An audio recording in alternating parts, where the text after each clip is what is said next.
Assalamualaikum warahmatullahi wabarakatuh. Perkenalkan, nama saya Muhammad Fadil Menanda dan dua rekan saya, Fadila Fitriani dan Rita Apriana.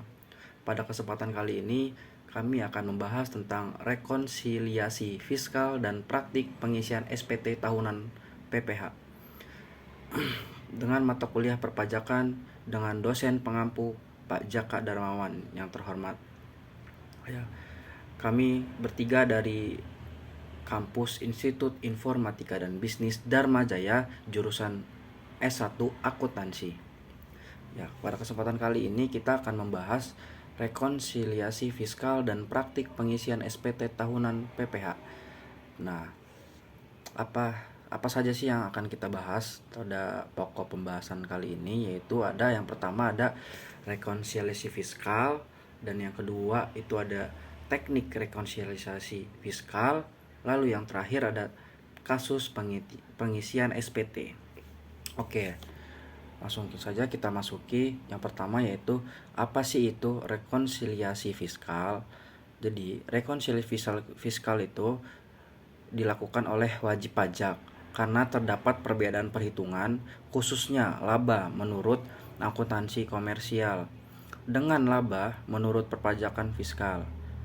Kemudian, laporan keuangan komersial atau bisnis ditunjukkan kepada menilai kerja kinerja ekonomi dan keadaan finansial dari sektor swasta, sedangkan laporan keuangan fiskal lebih ditunjukkan untuk menghitung pajak untuk kepentingan komersial atau bisnis. Laporan keuangan disusun berdasarkan prinsip yang berlaku umum, yaitu standar akuntansi keuangan yang biasa disebut SAK. Sedangkan untuk kepentingan fiskal, laporan keuangan disusun berdasarkan peraturan perpajakan atau perundang-undangan pajak penghasilan yang disingkat UU PPH.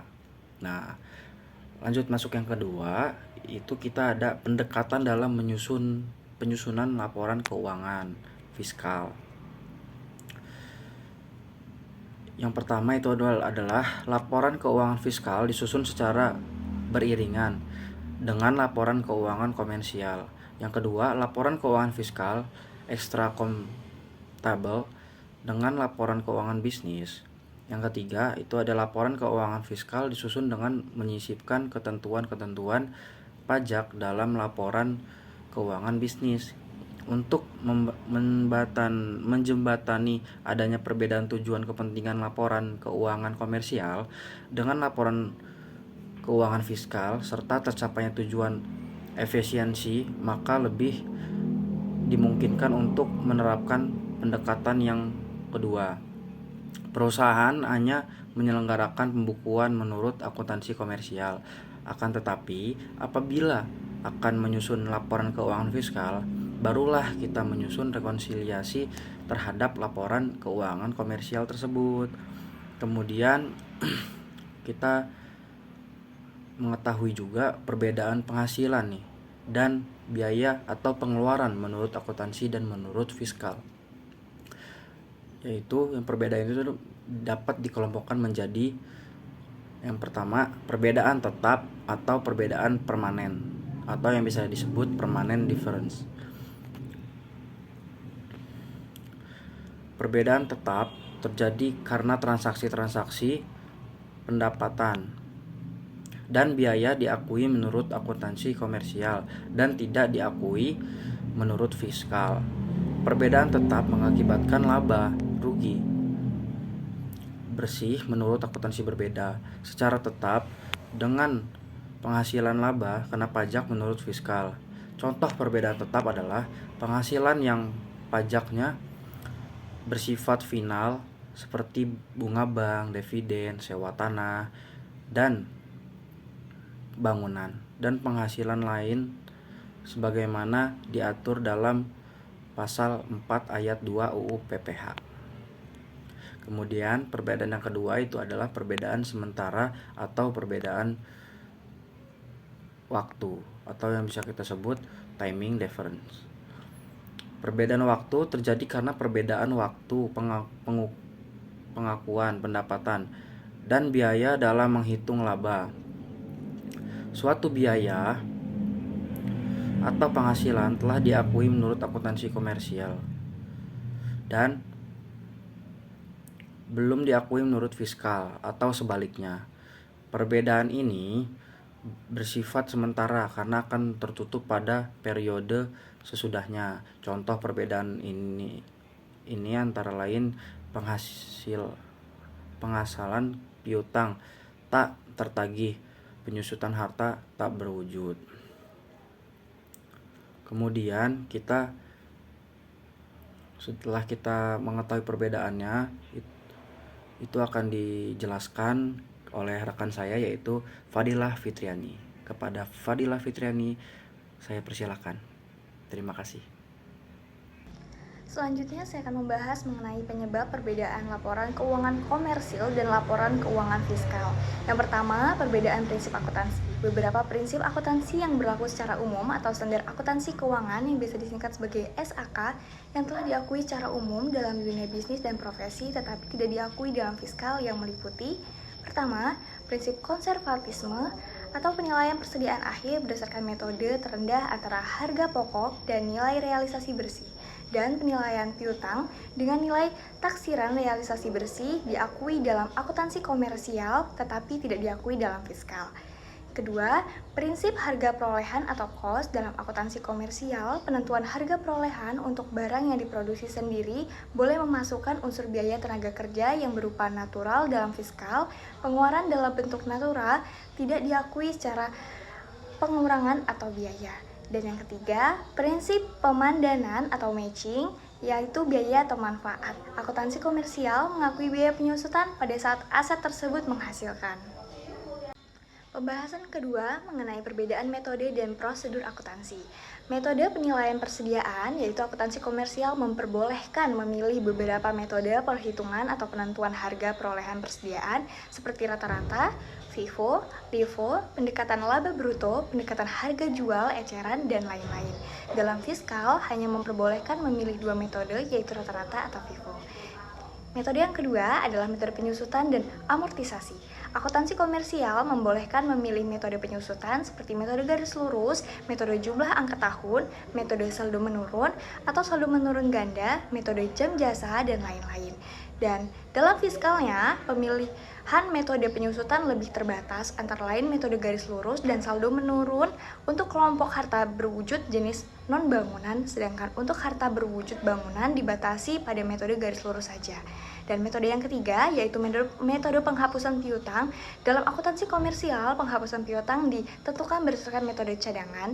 Dalam fiskal, penghapusan piutang dilakukan pada saat piutang nyata tidak dapat ditagih dengan syarat-syarat tertentu yang diatur dalam peraturan perpajakan. Pembahasan ketiga mengenai perbedaan perlakuan dan pengakuan penghasilan dan biaya.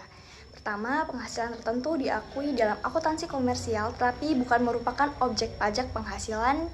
Dalam rekonsiliasi fiskal, penghasilan tersebut harus dikeluarkan dari total penghasilan kena pajak atau PKP atau dikurangkan dari laba menurut akuntansi komersial. Yang kedua, penghasilan tertentu diakui dalam akuntansi komersial tetapi penggunaan pajak bersifat final.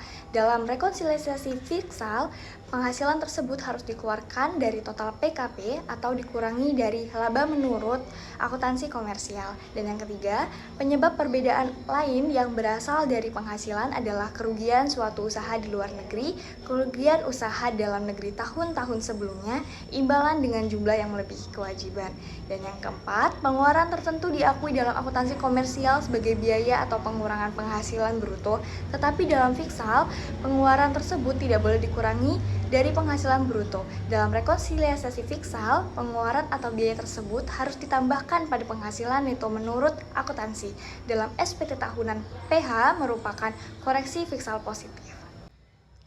Selanjutnya, saya akan membahas mengenai teknik rekonsiliasi fiskal. Teknik rekonsiliasi fiskal dilakukan dengan beberapa cara sebagai berikut. Yang pertama, jika suatu penghasilan diakui menurut akuntansi tetapi tidak diakui menurut fiskal, maka rekonsiliasi dilakukan dengan mengurangi jumlah penghasilan tersebut dari penghasilan menurut akuntansi, yang berarti mengurangi laba menurut fiskal.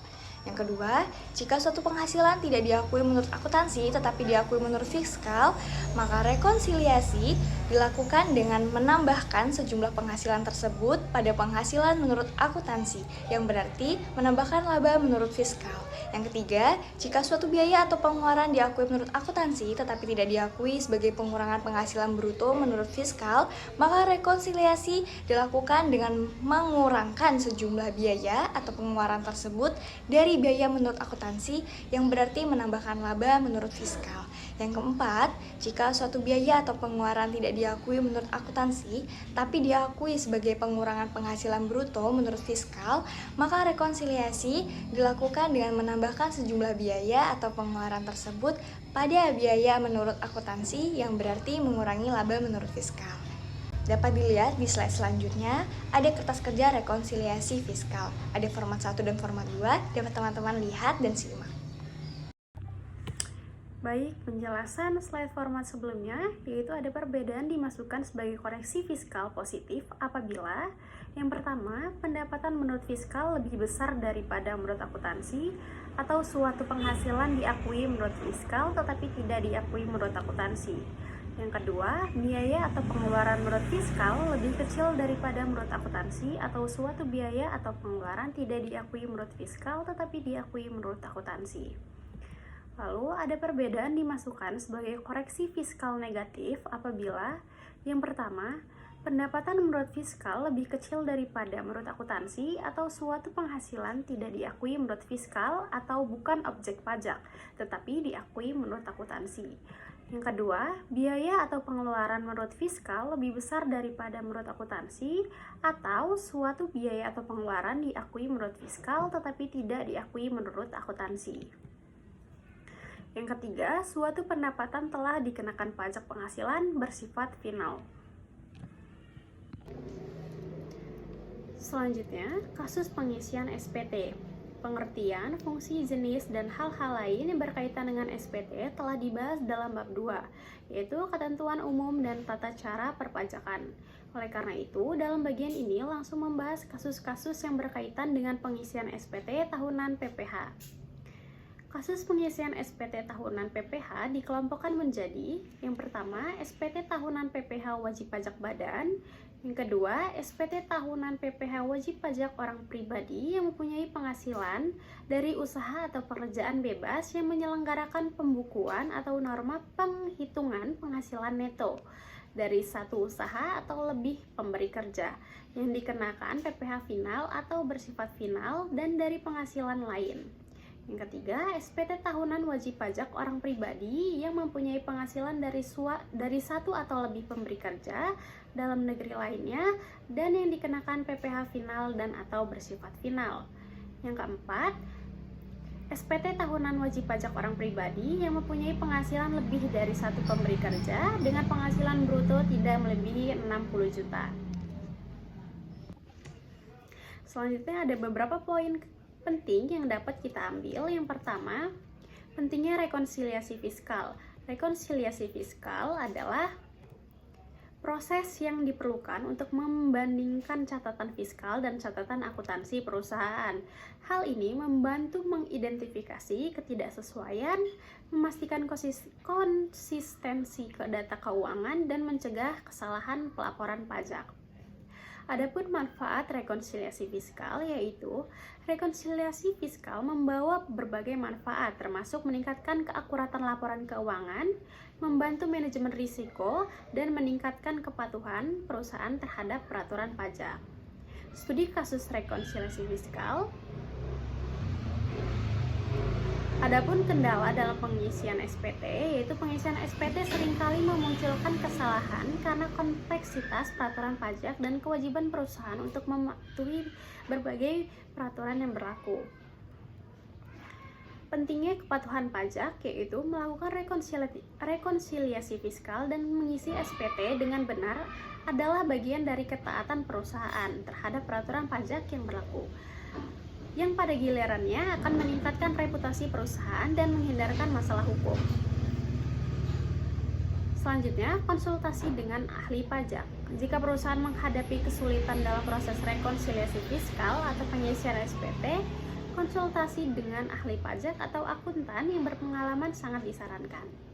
Kesimpulannya, rekonsiliasi fiskal dan pengisian SPT adalah langkah penting untuk memastikan ketaatan perusahaan terhadap peraturan pajak dan menjaga integritas keuangan perusahaan. Dengan menerapkan tips yang sudah dijelaskan, perusahaan dapat mengoptimalkan proses pajak mereka dan menguntungkan resiko kesalahan serta sanksi dari otoritas pajak. Kesimpulannya, yang pertama, rekonsiliasi fiskal dilakukan oleh wajib pajak badan dan wajib pajak orang pribadi yang wajib menyelenggarakan pembukuan dengan menggunakan pendekatan akuntansi atau komersial. Rekonsiliasi fiskal dilakukan untuk mempermudah pengisian surat pemberitahuan atau SPT tahunan PPH dan menyusun laporan keuangan fiskal sebagai lampiran SPT tahunan PPH. Yang kedua,